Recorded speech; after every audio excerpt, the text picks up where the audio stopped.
à toutes et tous. Merci de votre présence pour la rencontre avec Monsieur Toubiana. Merci Serge d'avoir accepté notre invitation. Il y a longtemps. Il y a longtemps. J'ai répondu tout de suite Oui. C'était Il y a plusieurs mois. En mars, je crois. Non, un peu plus tard. Un peu plus tard.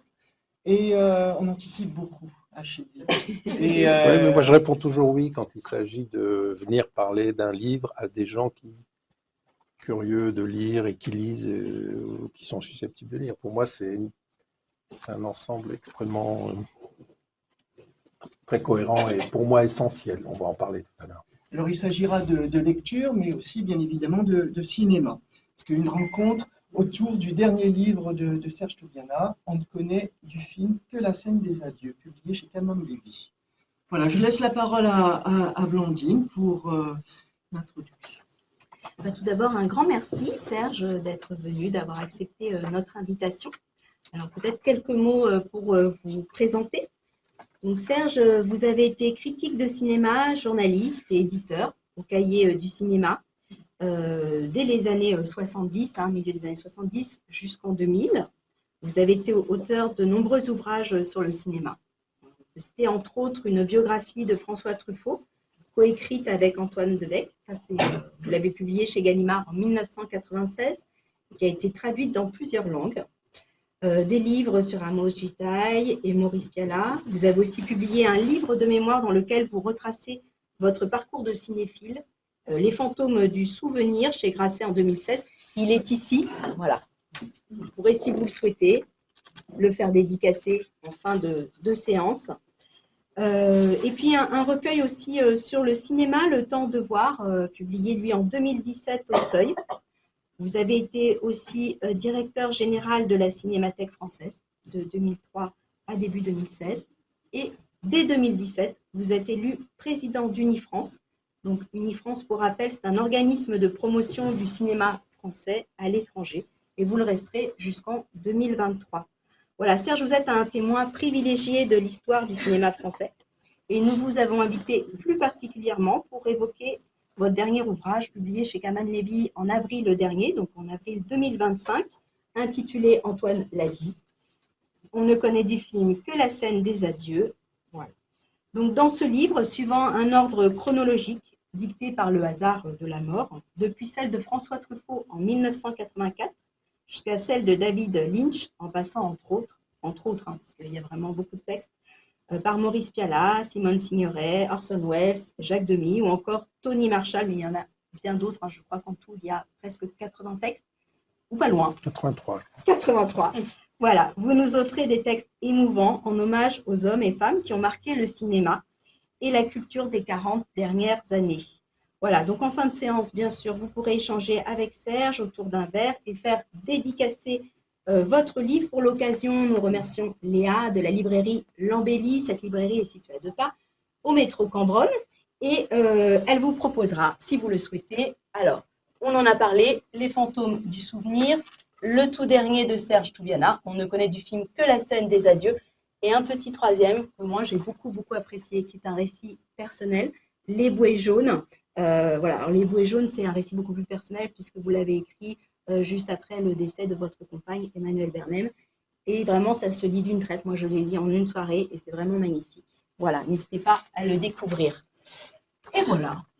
Alors, nous allons commencer. Nous allons commencer. Donc, le recueil votre recueil débute par un portrait, un hommage à François Truffaut. Alors, nous avons sélectionné une interview de François Truffaut. François Truffaut critique est satisfait de ce que François Truffaut cinéaste a réalisé jusqu'ici.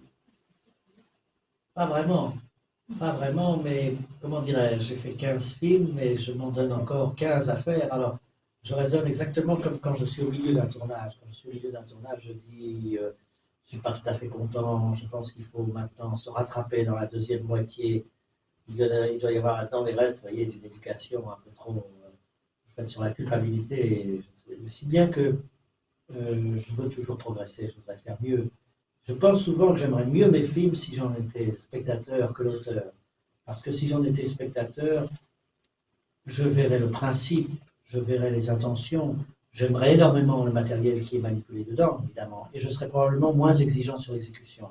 Tandis que les ayant fait, je revis, quand je les vois par hasard, toutes les fautes d'exécution, et évidemment, dans la mesure où il y a quand même une... Je sais que la recherche de la perfection est une chose stupide, mais elle est quand même nécessaire. Il y a l'idée, quelquefois, de faire un film qui constitue un objet parfait. Or, ce n'est jamais un objet parfait.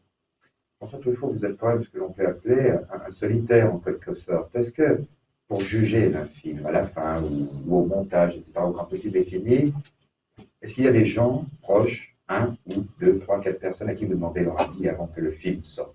Oui, toujours, oui. Il y a un ami qui est cinéaste d'ailleurs, qui s'appelle Jean Aurel, à qui je demande toujours de venir, même plusieurs fois, 5 ou 6 fois. Quelquefois il a lu le scénario, quelquefois il ne l'a pas lu. En tout cas, il n'a jamais assisté au tournage, il ne connaît pas les endroits. Et lui est très précieux pour me dire, on confond tel endroit et tel endroit, on confond tel personnage et tel personnage. On a l'impression que votre fil directeur c'était ça, mais à un moment vous l'avez oublié pour faire ci et ça. Et ces critiques me servent beaucoup pour corriger le montage.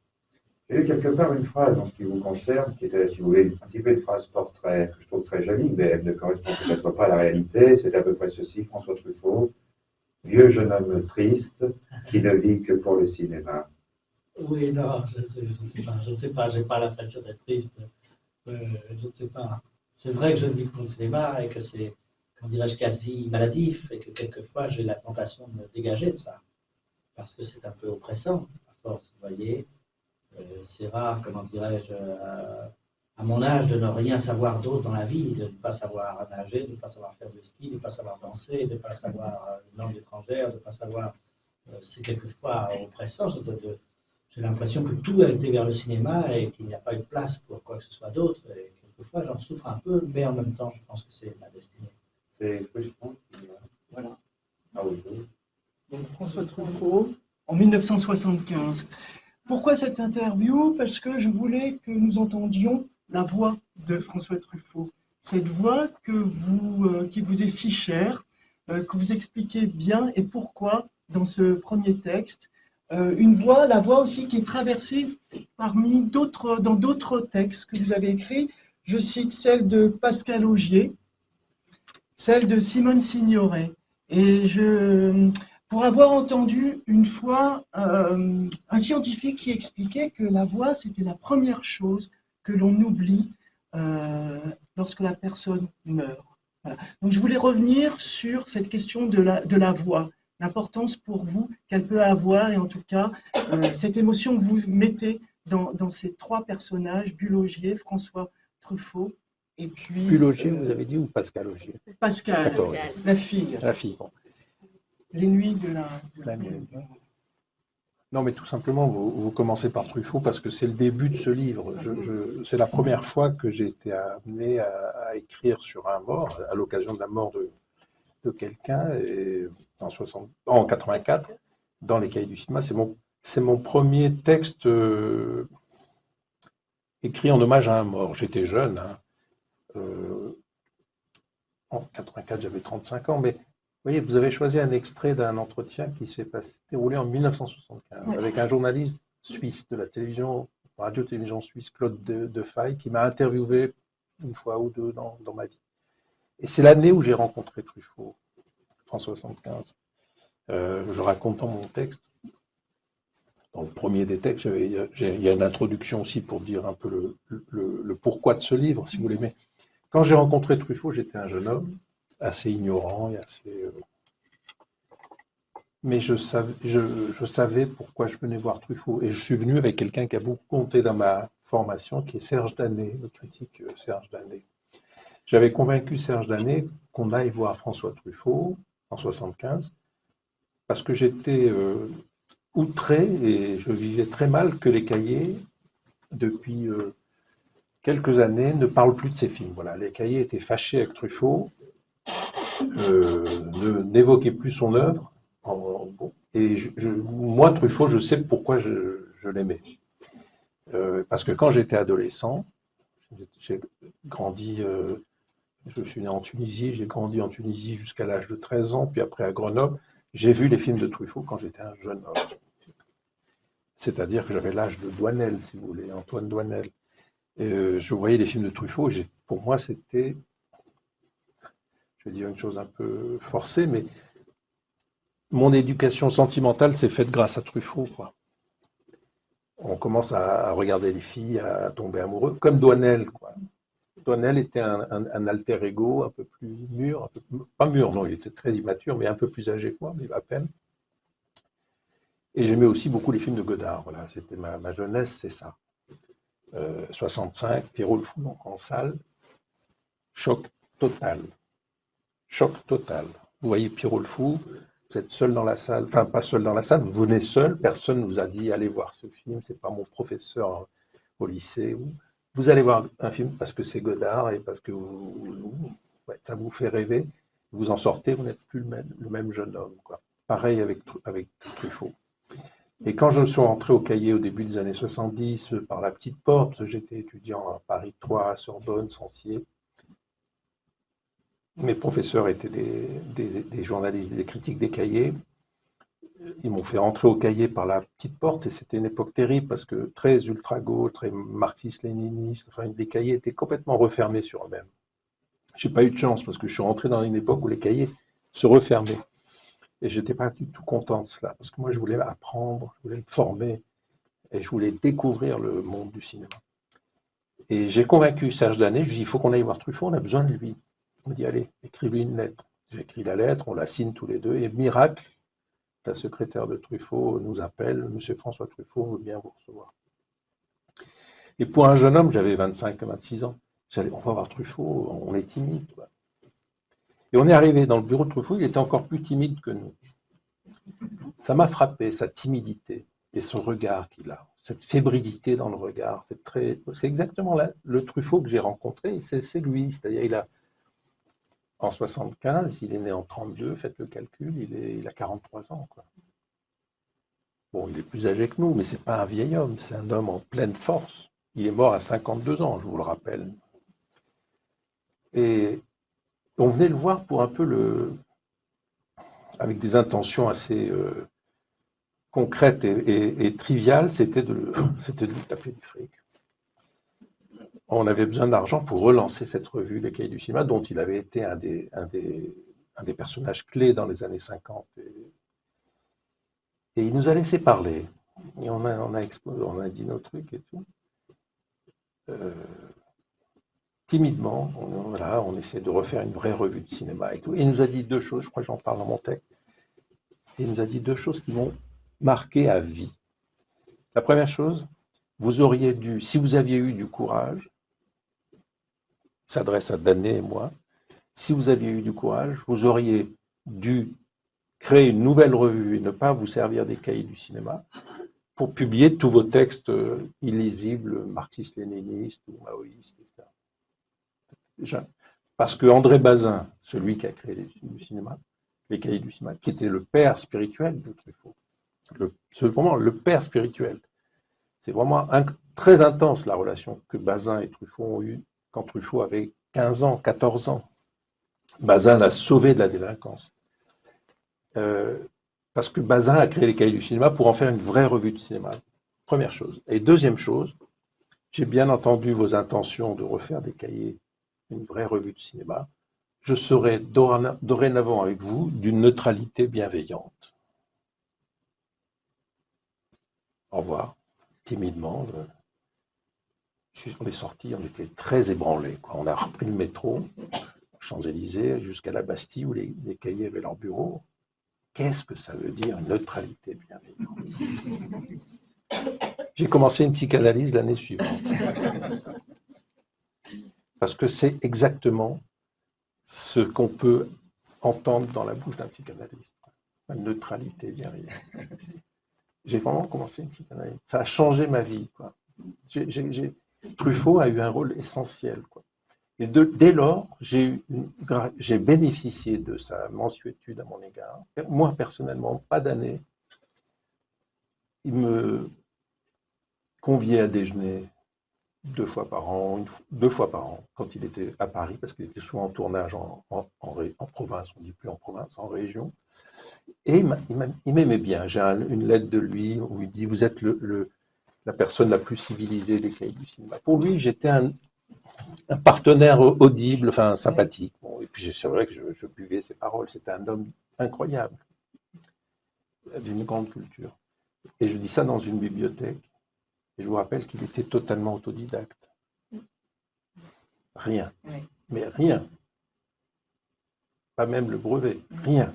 Il a tout appris en lisant des livres. Et en voyant des films, mais en lisant des livres. Donc c'est vous dire, de dire cela, ce que je viens de dire ici dans une bibliothèque, ça a beaucoup de sens. Ça a beaucoup de sens. Et j'admire le travail que vous faites.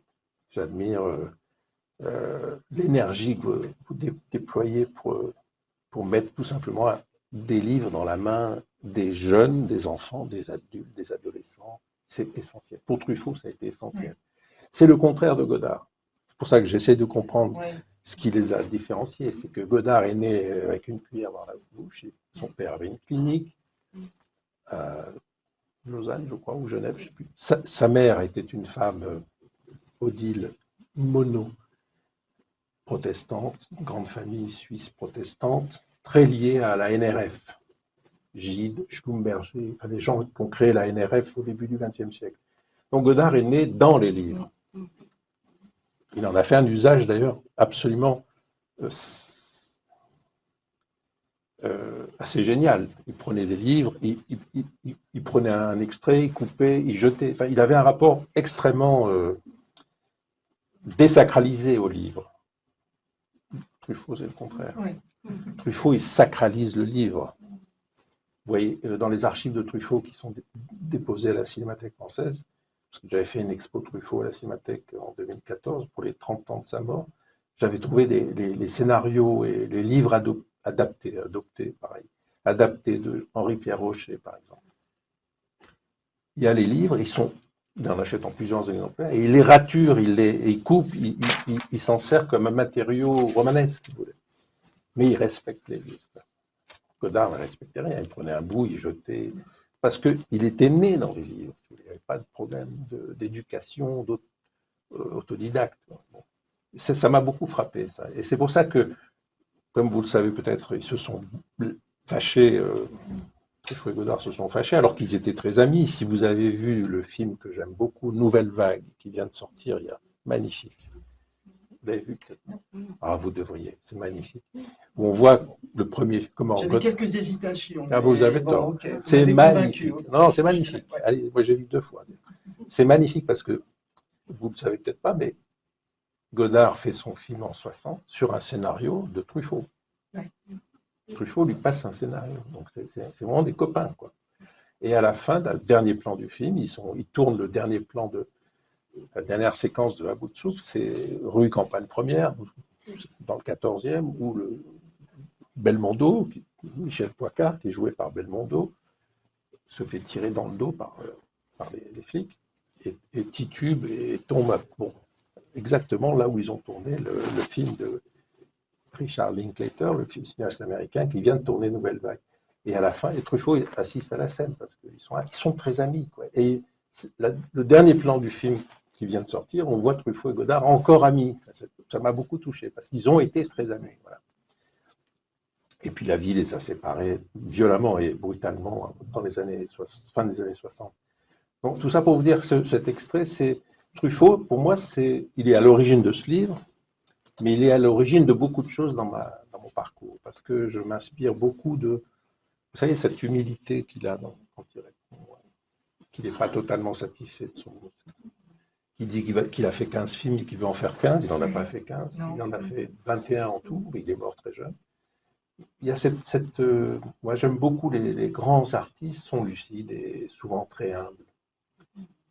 J'en ai rencontré des centaines de grands cinéastes. L'humilité, c'est une chose absolument fondamentale, quoi. Que beaucoup de jeunes aujourd'hui ignorent ou ne tiennent pas compte. Ça me frappe beaucoup. Et je pense que c'est vrai dans tous les arts, quoi. Faire une œuvre, c'est c'est lent, ça prend du temps, ça se décrète pas, ça se fait au rythme de chacun et de chacune.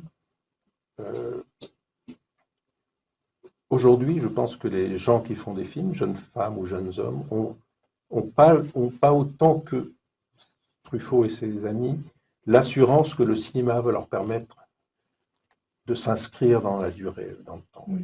Parce que le cinéma est menacé tout le temps. Maintenant, c'est par l'intelligence artificielle. On ne sait pas ce que ça va devenir. Si demain, l'intelligence artificielle est capable d'écrire un scénario tout seul, enfin, sans personne derrière, ça fera des films, on ne sait pas, sans doute un peu désincarnés, inhumains, monstrueux, purement technologiques. Le cinéma, pour moi, est un art, un artisanat fait à la main, quoi, par une équipe, par des groupes, par des gens qui s'entourent, qui dialoguent, qui peuvent s'engueuler, mais qui se mettent d'accord sur un projet, vous voyez. Et ça, c'est quelque chose qu'aujourd'hui, je pense que la jeune génération, la génération actuelle, n'en a pas conscience parce que, tout simplement, elle est paniquée à l'idée que c'est peut-être, quand ils font un film, c'est peut-être le dernier, quoi. Ce qui n'était pas le cas à l'époque. Le cinéma était encore triomphant. Oui, parce qu'il n'y avait la télé, mais il n'y avait pas l'impact qu'a la télévision aujourd'hui, ou que les images. Il y avait des prises de risques assez fortes, je pense notamment, vous aviez écrit un texte autour d'Orson Welles, Oui. qui est, on peut dire, un peu une tête brûlée, et qui aboutit, il est surtout finalement connu, moi je me souviens d'avoir vu un documentaire, il était surtout connu pour Citizen Kane et d'autres, mais aussi surtout connu de tous les projets qu'il avait voulu réaliser, qui n'ont pas abouti. Et c'était ça, finalement, sa grande réputation, au-delà du personnage que vous avez aussi. Oui, je l'ai vu une fois dans ma vie. Orson Welles, c'est un monstre, hein, c'est un géant. Oui, d'ailleurs, vous l'intitulez. Mort d'un géant, oui, c'est un géant. Ça. Pour moi, c'est un géant du cinéma. Il y a Fellini, il y en a quelques-uns comme ça. Je n'ai pas rencontré Fellini, mais Wells, il est venu en 82 à la Cinémathèque française. J'étais au pays du cinéma et j'ai réussi à m'infiltrer. Et j'ai vu un homme, enfin, c'est pas un homme, c'est parce qu'il était. Il faisait deux hommes en un, quoi. Je sais pas, c'était assez fascinant, quoi. Fascinant, quoi. Il jouait beaucoup avec cette image. Hein.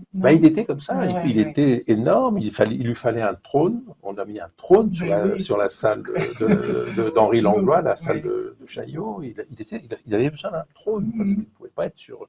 Bon, là c'est un petit trône, mais... Vous ne pouvez pas être sur le pas non plus. Oui. Non, mais c'était impressionnant. Oui. Et effectivement, ce qui me bouleverse avec Wells, c'est que c'est à la fois un géant, et en même temps, c'est un géant fragile, quoi, parce que, comme vous l'avez dit, une grande partie de son œuvre est inachevée. Il a laissé des cailloux sur son chemin, mais on connaît les premiers films. Et Citizen Kane, il avait 25 ans. Il avait 25 ans. Vous utilisez le terme électrochoc dans le... Pour Citizen Kane ? Oui. Moi, je l'ai vu je l'ai vu quand j'étais jeune. Mais je vous rappelle que Citizen Kane est sorti en France à la Libération. Tout le monde a découvert Citizen Kane, aussi bien Jean-Paul Sartre que André Bazin. Ça a été un choc énorme pour les intellectuels et les cinéphiles ou les écrivains français de la Libération.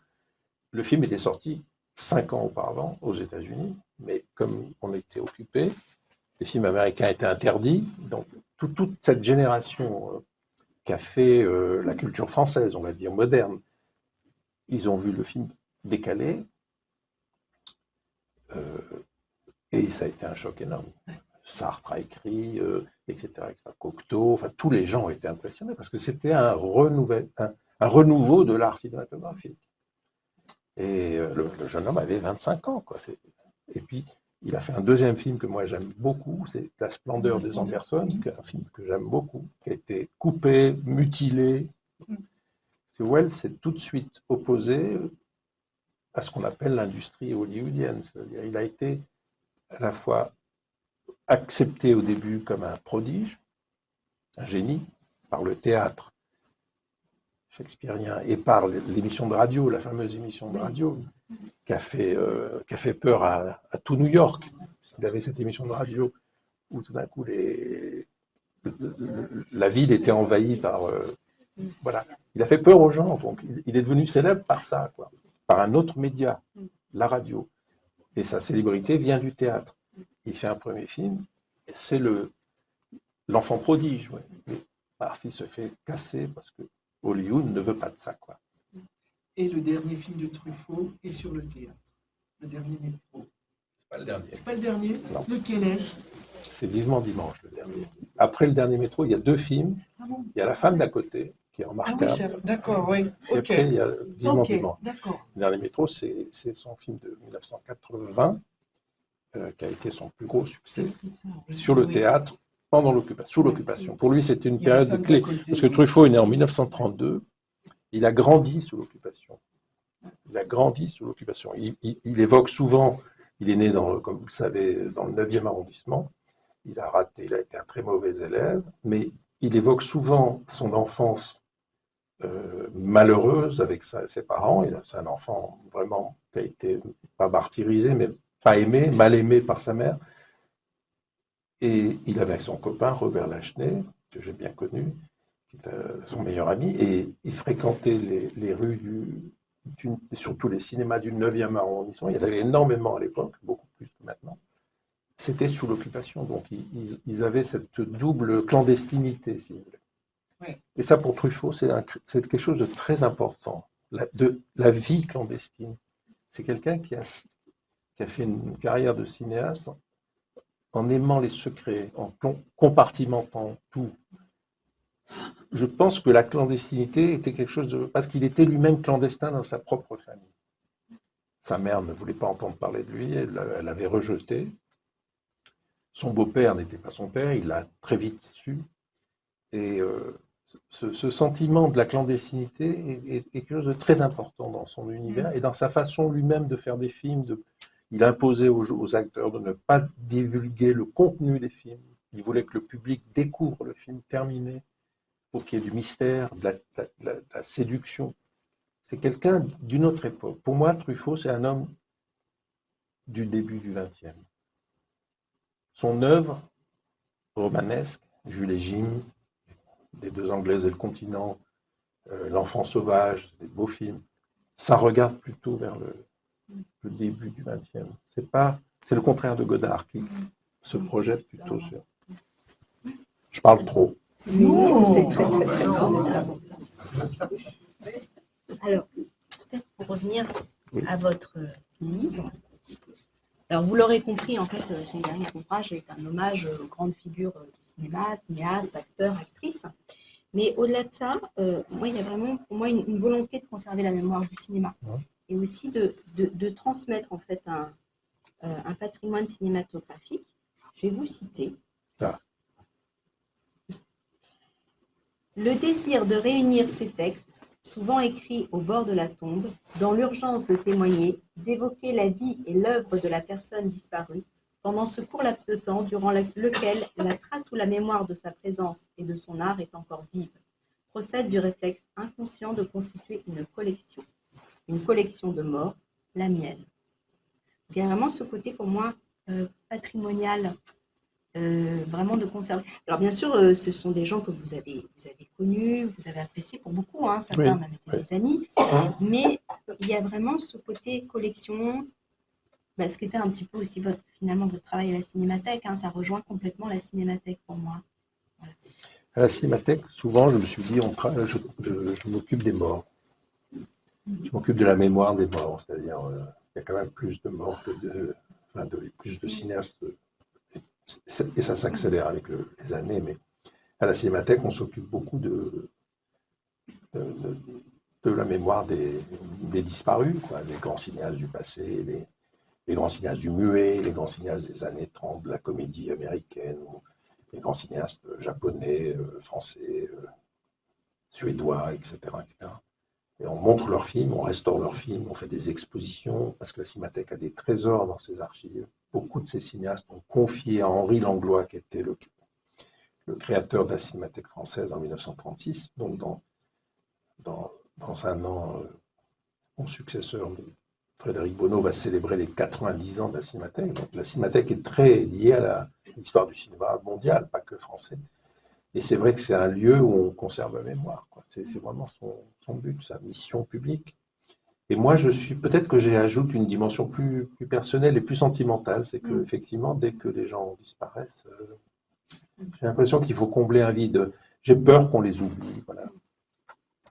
Alors aujourd'hui, on vit une époque assez paradoxale parce que les moyens, le numérique nous offre plus facilement les moyens de conserver la mémoire, que c'est aussi bien vrai pour les chanteurs, pour la musique, pour les films. C'est plus facile de garder la trace d'un film, d'une œuvre grâce au numérique. Ça coûte beaucoup moins cher que l'argentique, comme on disait avant, avec la pellicule, etc. Et en même temps, on est dans une époque, j'allais dire, on est dans une époque TikTok qui oublie tout, quoi.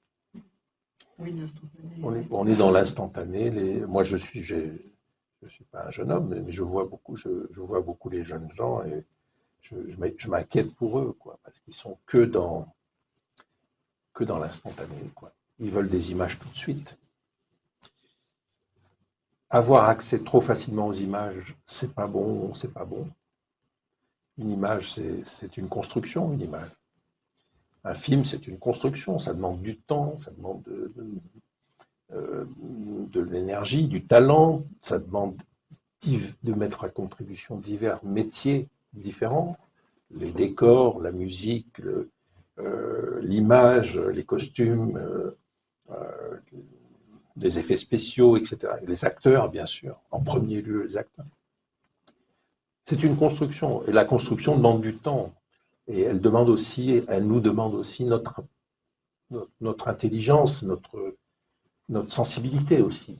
On peut accepter un film ou le rejeter, mais on doit comprendre un processus. Ouais, tout ça, c'est une construction mentale et de langage qu'aujourd'hui, on a le sentiment avec les portables et autres, et le matraquage universel qu'on subit, d'être dans la réaction immédiate, quoi.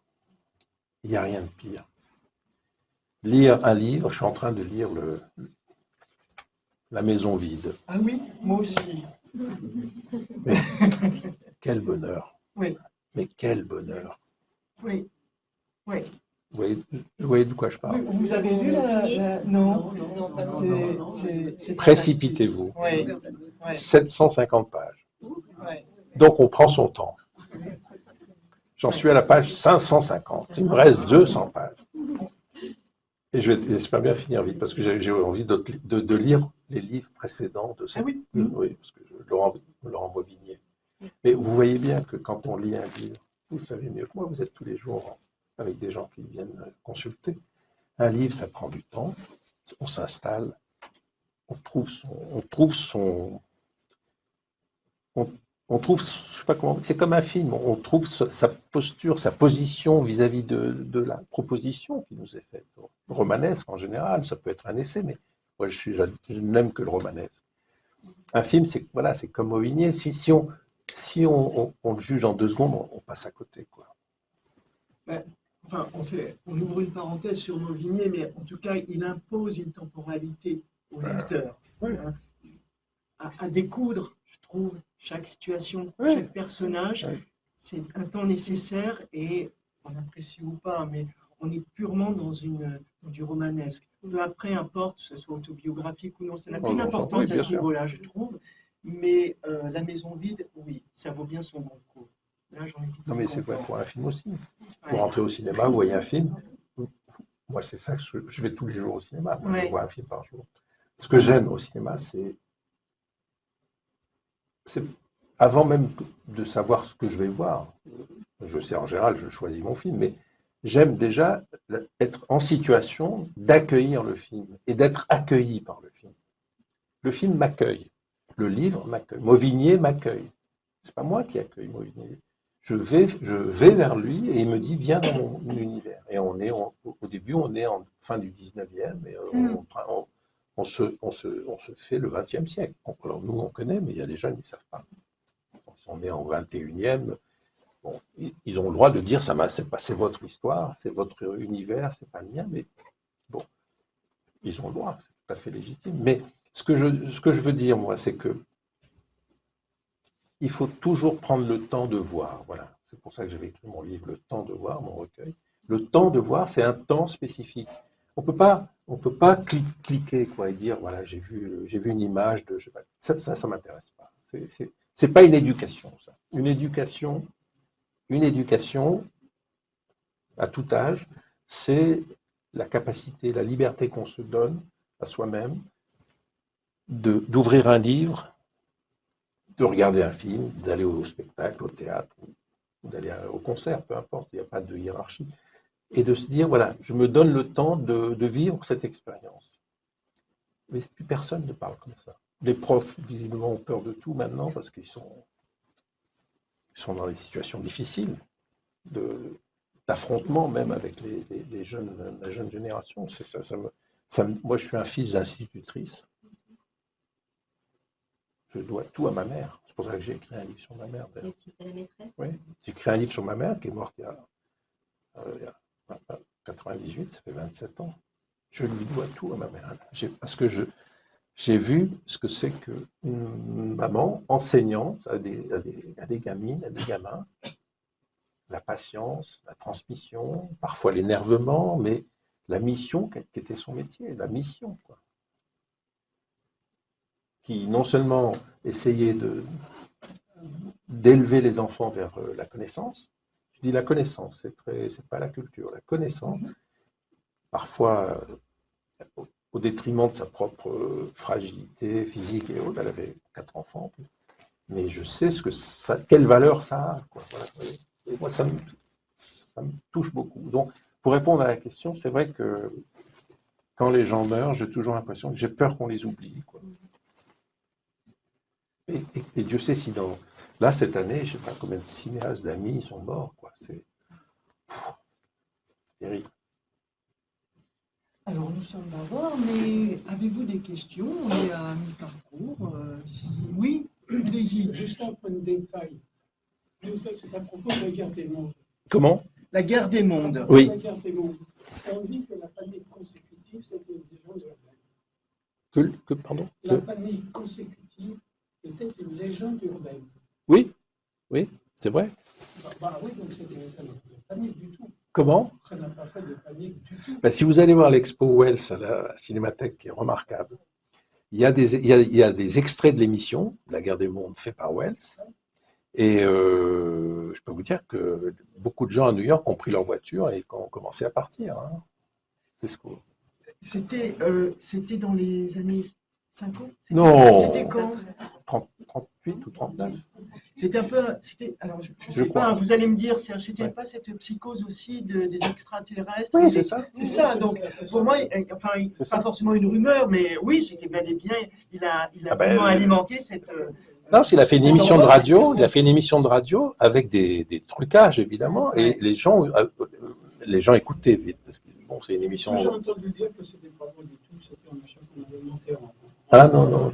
Je Il y a, je crois, hein, Blandine, on a le CD audio. Oui, Tu me confirmes? Oui, hein, voilà, si vous voulez l'emprunter. Non, franchement, Ouais. les gens à New York ont eu peur, quoi. Non, mais je l'ai vu ici, et c'est vrai qu'au niveau de la bibliothèque chez Linde, on est gâté parce qu'on trouve des documents. Moi, j'ai découvert ce document-là en regardant au niveau des CD et des DVD qu'il y a ici.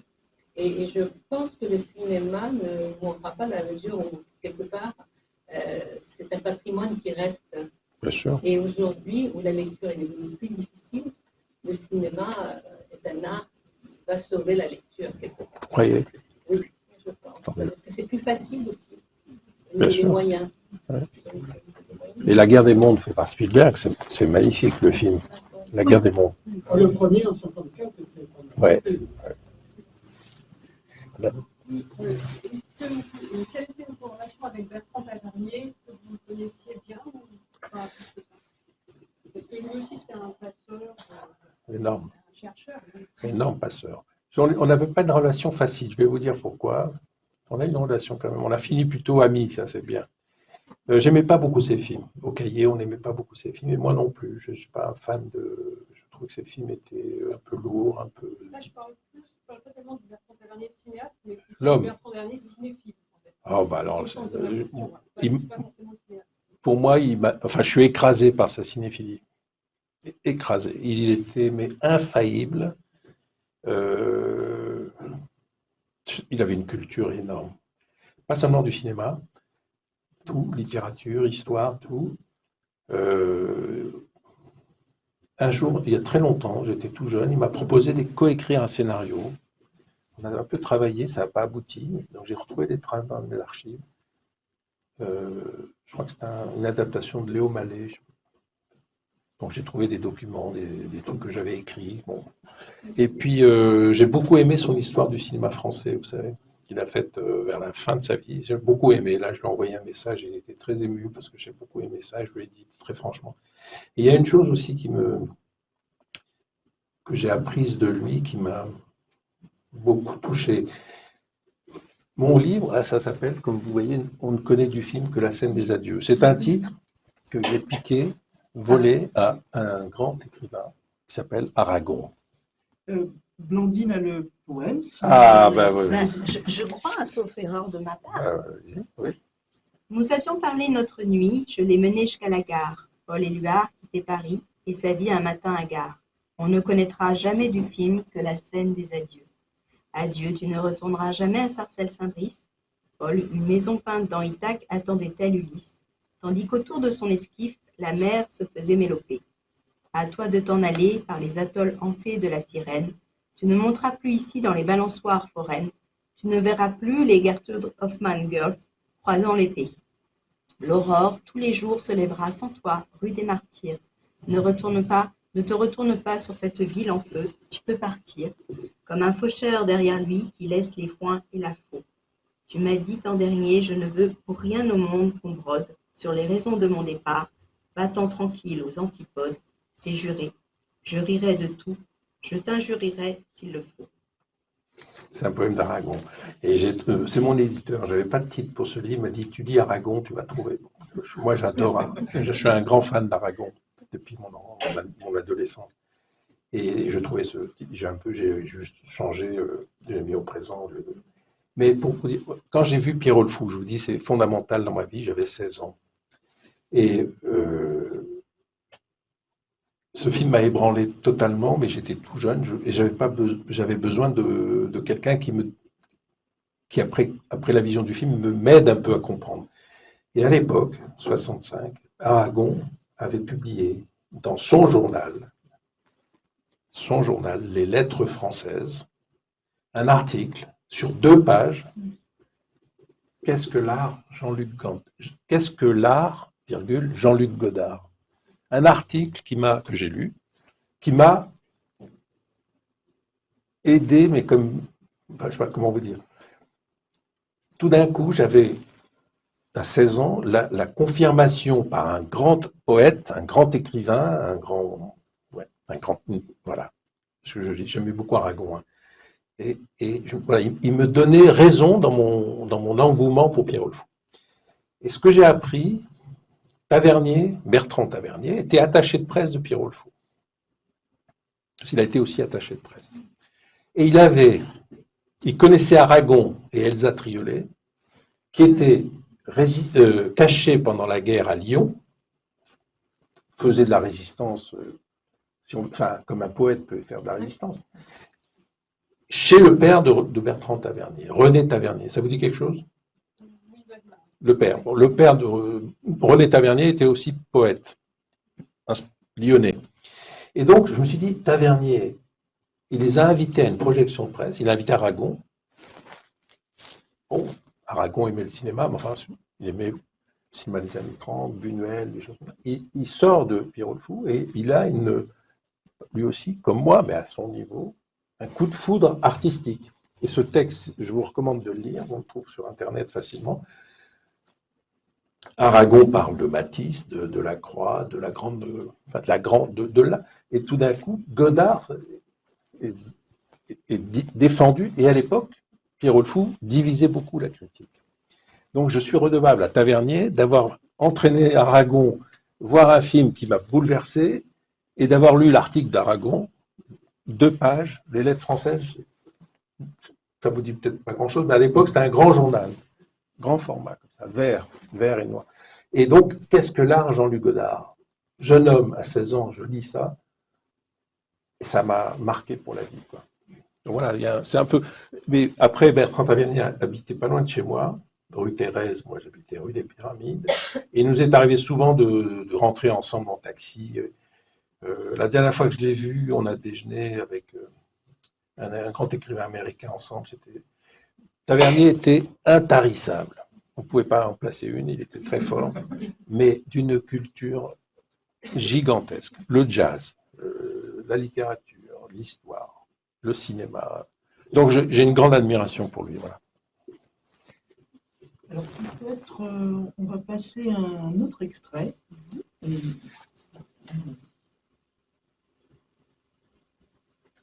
Qui renvoie.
Une scène qui est très très très connue, vous avez probablement reconnu.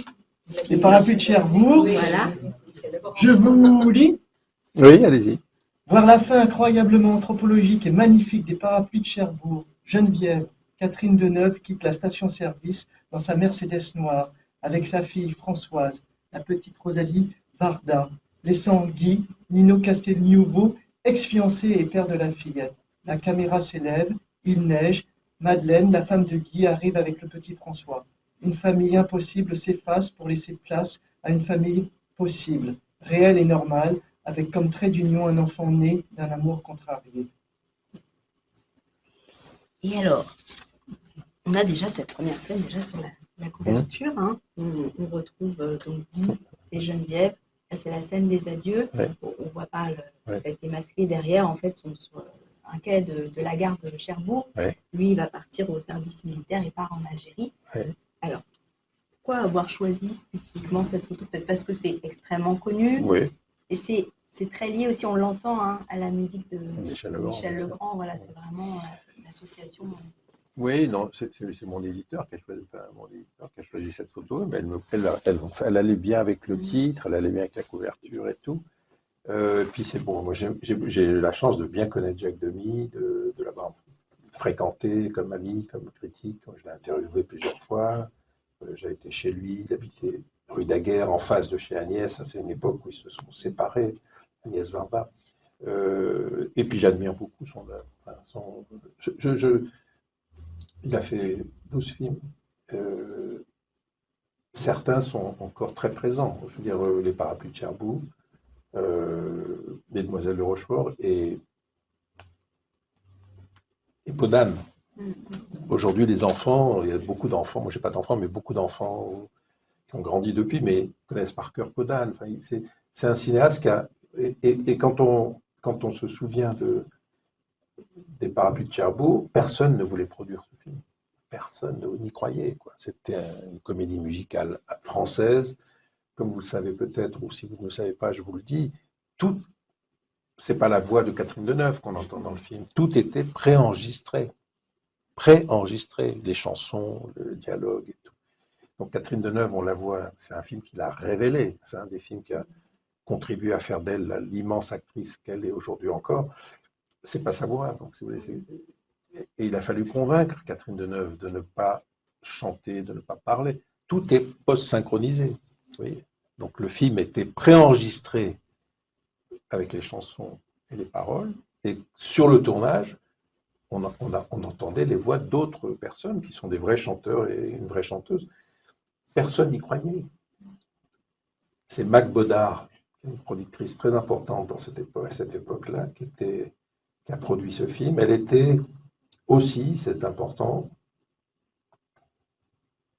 la maîtresse d'un homme puissant qui possédait François, qui s'appelle, un trou de mémoire, un homme très puissant dans la presse. Lazareff. Donc elle a cru au film. Le film a été sélectionné à Cannes en 1964 et a eu la Palme d'Or et a fait le tour du monde. Le tour du monde. C'est les Demoiselles Roches, je pense, qu'on reprend là actuellement. Non Oui, au Lido. Oui. Au Lido, c'est ça. Et je crois que c'est très bien. Enfin, on m'a dit que c'était très bien. Mais et Michel Legrand, enfin, ce que j'ai beaucoup aimé aussi. Je n'ai pas eu le courage d'écrire sur Michel Legrand, que j'ai beaucoup aimé comme artiste, comme musicien, comme chanteur. Je ne sais pas écrire sur la musique, c'est vraiment un handicap, mais ils se sont entendus comme... C'est une entente artistique parfaite, quoi. Les paroles, les mélodies, ça a fonctionné, quoi. Tout a pris, quoi. Tout a fonctionné. Et Jacques Demy avait ce talent-là. C'est un homme timide, un homme très, très attachant, très audacieux. Sans doute le plus artiste de cette bande qui était la Nouvelle Vague, au sens large du terme. C'était vraiment un artiste. Ce que Truffaut n'était pas. Truffaut n'a jamais revendiqué d'être un artiste, un cinéaste, un narrateur. C'était Godard sûrement, mais ce n'est pas le mot qu'il aurait employé. L'artiste, c'est trop c'est un peu désuet comme appellation, mais Demy était un artiste. Il inventait tout, il concevait. Il a grandi à Nantes, il avait son père avait un garage, il aimait les maquettes. C'est vraiment un homme et il a inventé un monde, quoi. C'est un monde qu'on ne connaissait pas dans le cinéma français, la comédie musicale, avec ce moment de grue qui s'élève.